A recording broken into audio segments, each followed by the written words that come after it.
नमस्कार दोस्तों। आज बहुत ही गहरा सवाल आया है। सवाल है कि इस्कॉन में कहा जाता है कि भगवान एकमात्र श्री कृष्ण हैं और उसके अलावा कोई भगवान नहीं है।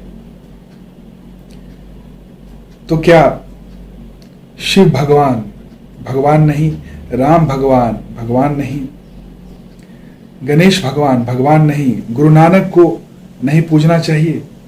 और भी जो भगवान हैं, बुद्ध हैं, महावीर हैं, क्या उन्हें नहीं पूजना चाहिए?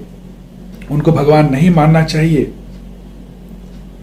क्योंकि गीता में श्री कृष्ण कहते हैं अर्जुन से कि मेरे शरण में आओ, मैं तुम्हें मोक्ष तक पहुंचाऊंगा। सिर्फ मेरे ही शरण में आओ। तो क्या सिर्फ कृष्ण ही एकमात्र भगवान हैं?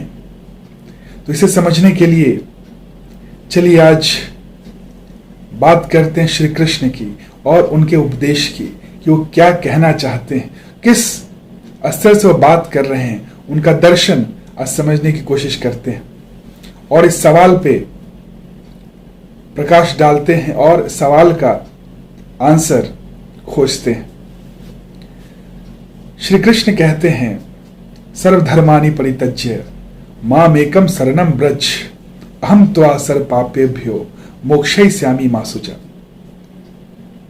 अर्जुन से कहते हैं कि सारे धर्म को त्याग के एक मेरे शरण में आ जाओ, मैं तुम्हारे सारे पाप को मिटा दूंगा और मोक्ष की प्राप्ति कराऊंगा। तो श्री कृष्ण किस धर्म की बात कर रहे हैं? उस समय तो न बुद्ध धर्म था, न जैन धर्म था, और जो बाकी इस्लाम धर्म, जो भी धर्म अभी बाद में उत्पन्न हुए हैं, उस समय तो कोई धर्म नहीं था। तो किस धर्म की बात कर रहे हैं? एक सिर्फ सनातन धर्म था। तो कौन से धर्म की बात कर रहे हैं कि सारे धर्म को त्याग के एक मेरा धर्म को अपनाओ, मेरे शरण में आ जाओ? तो धर्म असल में क्या है? जो भी आदमी धारण करके कर्म कर रहा है वो धर्म है। हर एक प्रत्येक आदमी कर्म कर रहा है, कोई ना कोई धर्म कहलाऊं। कोई बेटे का धर्म निभा रहा है, कोई पुत्र का धर्म निभा रहा है, कोई हस्बैंड का धर्म निभा रहा है, कोई पत्नी धर्म निभा रहा है, कोई चाचा धर्म, नाना धर्म, दोस्त धर्म, बहुत सारे धर्म है उसको निभा रहा है, कोई संसारी धर्म निभा रहा है। तो बहुत सारे धर्म है जिसको फॉलो करता है। तो श्री कृष्ण क्या कहते हैं कि जो भी जिसको भी धारण करता है वो वहीं तक पहुंच जाता है, उसका ही हो जाता है और उसको ही प्राप्त कर लेता है। तो लेकिन जिसको भी प्राप्त कर ले, अगर वो परम को प्राप्त नहीं किया तो वो इनकम्प्लीट ही रहेगा, असंतुष्ट ही रहेगा, वो परमानंद तक नहीं पहुंच पाएगा। इसलिए कृष्ण कहते हैं कि सब धर्म, जो भी धर्म है, जो भी धर्म तुम सही गलत, पाप पुण्य, चाचा नाना दादा दोस्त, ये सारा जो धर्म है उसको त्याग के सिर्फ मेरे, जो मैं बता रहा हूं, मेरे शरण में आ जाओ एकमात्र। जब तुम मेरे शरण में आओगे तो तुम्हें मैं मुक्ति दूंगा, मोक्ष दूंगा, जिससे तुम और लोगों को भी मुक्ति दे सकते हो, मोक्ष दे सकते हो। जो पहुंच जाता है, जो मोक्ष को प्राप्त कर लेता है, जो परम आनंद को प्राप्त कर लेता है, वो दूसरे के लिए भी परम आनंद के लिए सोचता है कि उसको भी मुक्ति मिल जाए। जो मुक्त है वही दूसरे का भी मुक्ति का मार्ग दिखा सकता है। जो खुद मुक्त नहीं है, जो खुद दलदल में है, वो दूसरों को भी क्या है, दलदल में ही डालेगा। दूसरे को दलदल से निकाल नहीं सकता है, लेकिन जो खुद दलदल से निकल गया है वो क्या करेगा, दूसरों को भी दलदल से निकालने की कोशिश करेगा। जो खुद जाग चुका है वही दूसरे को जगा सकता है, लेकिन जो खुद सोया हुआ है दूसरे को कैसे जगा सकता है? तो इसीलिए जो भी ये बोल रहे हैं, जो भी धर्म, जो धर्म संकट में हो तुम, कि मैं आचार्य धर्म निभाऊं, द्रोणाचार्य है वहां पे, भीष्म पितामह, उनका धर्म निभाऊं, कि जो मेरे भाई हैं उनका धर्म निभाऊं, मैं क्या करूं? मैं धर्म संकट में पड़ गया हूं, मैं क्या करूं यहाँ पे? तो वो कहते हैं कि सारा धर्म को त्याग के जो मैं कह रहा हूं उसको समझो, उसको मानो, और तुम सारे जो पाप पुण्य जो तुम्हारे दिमाग में धारण कर लिए हैं, उलझन जो तुम बंधन में फंसे हुए हो, उस सारे बंधन से तुम्हें मैं मुक्त करूंगा और मोक्ष की प्राप्ति कराऊंगा। तो श्री कृष्ण वो शरीर के भाव से नहीं बात कर रहे हैं, वहां पे हमें समझना होगा। पहले श्री कृष्ण वहां परमात्मा के भाव से कह रहे हैं, जो खुद परमात्मा बन चुके हैं, परमात्मा हैं, उस लेवल से वो बात कर रहे हैं। जैसे एग्जाम्पल के लिए, उदाहरण के तौर पे, वाटर टेबल क्या है? वाटर टेबल का पानी हम कैसे यूटिलाइज करते हैं? कुएं के रूप में। वाटर टेबल का ही पानी क्या है? कुएं के रूप में आता है। तो कुआं जो है भिन्न भिन्न प्रकार का हो सकता है, उसका बाहरी जो शेप है वो अलग अलग रूप में दिख सकता है, रह सकता है, लेकिन वो पानी जो देता है वो वाटर टेबल का ही पानी दे रहा है। तो पानी जो प्यास बुझाता है, कौन बुझाता है?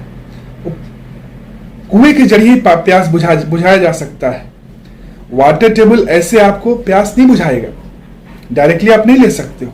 तो परमात्मा जो निर्गुण निराकार है, जो गोविंद है, वो ऐसे आपको मिल ही नहीं सकता है। वो कैसे मिलेगा? गुरु के जरिए ही मिलेगा। जैसे कि वाटर टेबल का जो पानी है वो ऐसे आप कैसे पी सकते हो? लेकिन कुआं जब होके आता है, जब कुएं के रूप में आता है, तो आप उससे पानी पीते हो और उससे आपको प्यास बुझता है। उसी तरह जब गोविंद जब गुरु के रूप में आते हैं, तो वो जो ज्ञान देते हैं उससे आप गोविंद तक पहुंच सकते हो। तो वही परमात्मा जो वो उस स्टेट से बात कर रहे हैं, वो देह के स्टेट से बात नहीं कर रहे, वो शरीर के स्टेट से बात नहीं कर रहे हैं।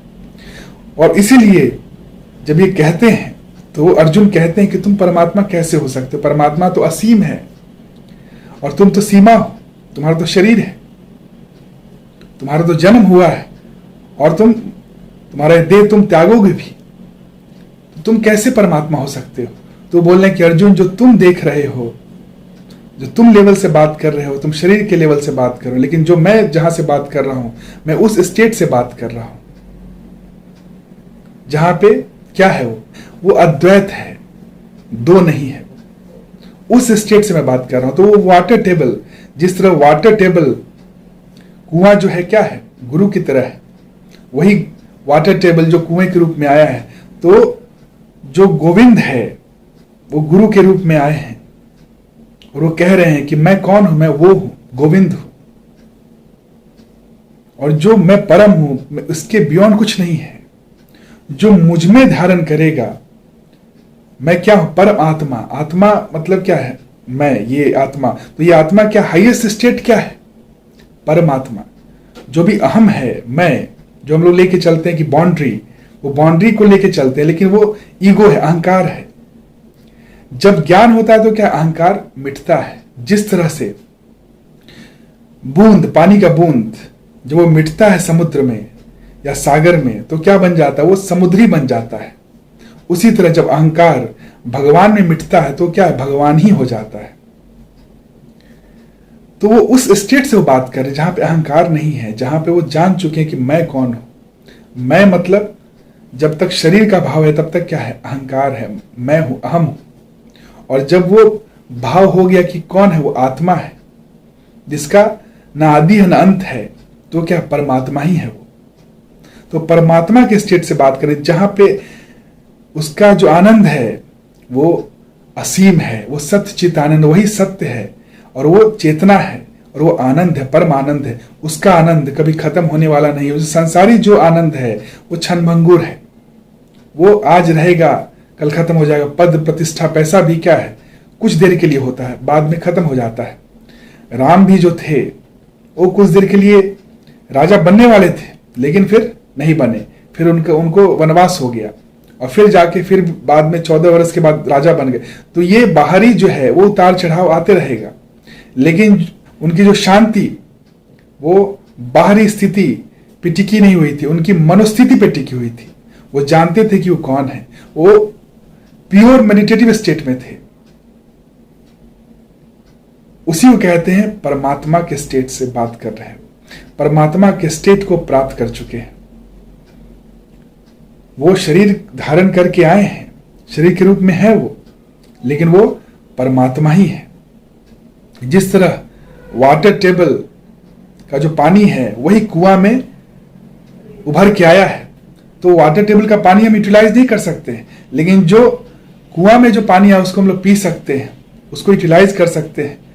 उसी तरह जो गोविंद है उसको डायरेक्टली हम जान नहीं सकते हैं, उसका लाभ नहीं उठा सकते हैं, लेकिन जो गुरु के रूप में जब आते हैं गोविंद, तो उसके जरिए हम गोविंद को भी जान सकते हैं।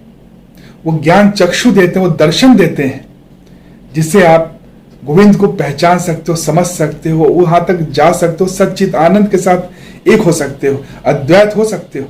अपने आत्मा को जान के आप उस परम आनंद, जिस आनंद में गुरु है, वहां पे पहुंच सकते हो। तो इसलिए वो बता रहे हैं कि मेरे शरण में आओ। वो अहंकार के रूप में नहीं कह रहे हैं, कोई दूसरा नहीं कह सकता है, वो वही कह रहे हैं कि मेरे शरण में आओ, मैं जहां पे हूं, मेरा जहां मन स्थित है, तुम्हारा भी मन स्थित कर दूंगा। क्योंकि क्या होता है, जैसा जो फॉलो करेगा वो वैसा ही बन जाता है। जिस जहां पे मन लगेगा, फोकस होगा, उसी तरह आदमी काम करता है और वैसा ही वो बन जाता है। तो बाहरी कोई भी चीज में मन नहीं लगाओ, मन का है मुझ में लगा दो और उसके बाद कर्म करो, तो मुझ तक पहुंच जाओगे। इसलिए कहते हैं। तो शिव भगवान भी शिव गीता में यही कह रहे हैं कि सारे शास्त्र मुझ तक ही पहुंचाता है, मेरे लिए ही बात कर रहा है, मुझ तक ही अंततः पहुंचाता है, मैं ही परम हूं। तो ये जितने भी जो गुरु हुए, भगवान हुए, वो कौन है? जो साकार रूप में आप देखते हो वो कौन है? परमात्मा तो निर्गुण निराकार है, लेकिन जो साकार रूप में जो आते हैं, सगुण साकार रूप में, वो है कौन? वही वाटर टेबल जो कुआं के रूप में आ रहे हैं। तो वाटर टेबल से आपकी प्यास नहीं बुझेगी, लेकिन कुएं से आपकी प्यास बुझ जाएगी।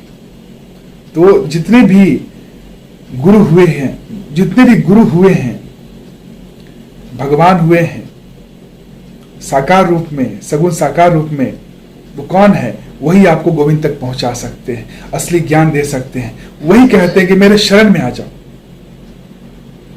शरण में आने का तात्पर्य है कि मेरा जो मैं कहता हूं, जो मैं रास्ता बता रहा हूं, उसको फॉलो करो, और फॉलो करते करते तुम क्या है, परम आनंद, परम ज्ञान तक पहुंच जाओगे। और वो ज्ञान ही क्या है? आनंद है, आनंद स्वरूप है। तो वो मार्ग देते हैं, वो मार्ग बताते हैं, क्योंकि वो मुक्त हैं और दूसरे को भी मुक्ति का मार्ग दिखा सकते हैं। क्योंकि एक जलता हुआ दिया ही दूसरे दिए को भी जला सकता है। एक मैग्नेट ही अनेकों लोहे को मैग्नेट बना सकता है। उसी तरह एक गुरु ही दूसरे को भी गोविंद तक पहुंचा के गोविंद के साथ एक कर सकता है। एक गुरु ही और भी लोगों को गुरु बना सकता है। जैसे रामकृष्ण परमहंस स्वामी विवेकानंद बना दिए, जैसे ऋषि वशिष्ठ राम बना दिए योग वशिष्ठ में।